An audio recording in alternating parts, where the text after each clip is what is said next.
जिस्नि बोसोर BPF सरकार सालायनाय समाव अनलायनाय गैयामोन। प्रमद बर' दैदेननाय UPPL सरकारा अनलायनायखौ लुखांफिननो थाखायनो रावनिबो धोरोम बासियालासे बे आलारि सोरां बिथांखि हाबाफारिखौ लानाय जादों। रन्जित बसुमतारी बेबायदिनो राव हारिबो धोरोम बासियालासे समान मोनथाय समान जौगाथायनि बिथांखिखौ नोजोर होनानै दिनै सानसेनि हाबाफारि लानानै आलारि सोरां बिथांखि आस'ननि गेजेरजों बिटिआरनि हाग्रा रैखाथि बिफाननि मावफुं सोद्रोमा रन्जित बसुमतारी बिथाङा गावनि समस्थियाव थानाय 14 नं सेरां दुवारनि आवथायाव गोलैनाय मोन 14था गिर्जा आरो मन्दिरफोराव 2 लाख रांनि चेक राननानै होदों।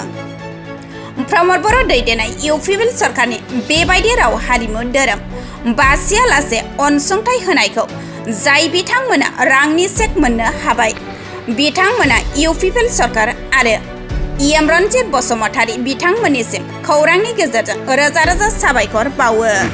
अर्थात बिटिआरनि रन्जित सार बिथाङा दिनै जोंनि रानिखाता बियाब बाथौ गौथुमनि जिनाखि थानसालि बावहाय फैनानै आलारि सोरां जिनाखि बिथांखि धोरोमारि जौगाखांनायनि मोनसे अनसुंथाइ चेक रानफैदों। दिनैहाय आं रानिखाता बियाब बाथौ गौथुमनि आफादगिरि जानानै आरो आंजों लोगोसे बियाबनि मानगोनां नेहाथारि आरो गोबां सोद्रोमाफ्रा बावहाय ज' जानानै दिनै रन्जित सार बिथांनिफ्राय जोङो आलारि सोरां बिथांखिनि 2 लाख रां जिनाखि चेक बेखौ गावनि आखाइजोंनो सारा गथायनानै जों बेखौ आजावनानै लाबाय आरो दिनैहाय बिटिआर सरकारा जे बे आसनिखौ खालामदों बेखौ आङो जोबोद बाख्नायनायजों लोगोसे बिटिआर सरकारखौ आङो साबायखर बावदों आरो दिनै जेनाखि जोंहा सार रन्जित बिथाङा फैनानै जोंनो चेकखौ गथायनायाव आं गोजोननाय मोननानै बिथांनिसिमबो आङो आंनि गोसो सिंनिफ्राय गाहाम हामलायथि आरो बरायनायजों आङो बिथांखौ आंनि गोसोनिफ्राय साबायखर बावहरबाय। बेखिनिखौनो आङो बुंबाय। আমাৰ উত্তৰ কান্থালমুৰি কাঠেলিক মন্দিৰত আমাক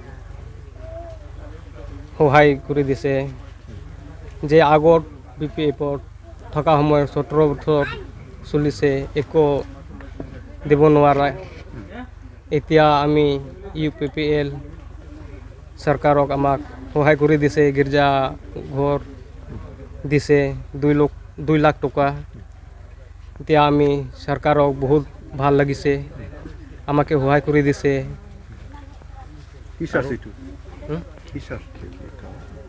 কাঠলিক উত্তৰ কান্থালমুৰি।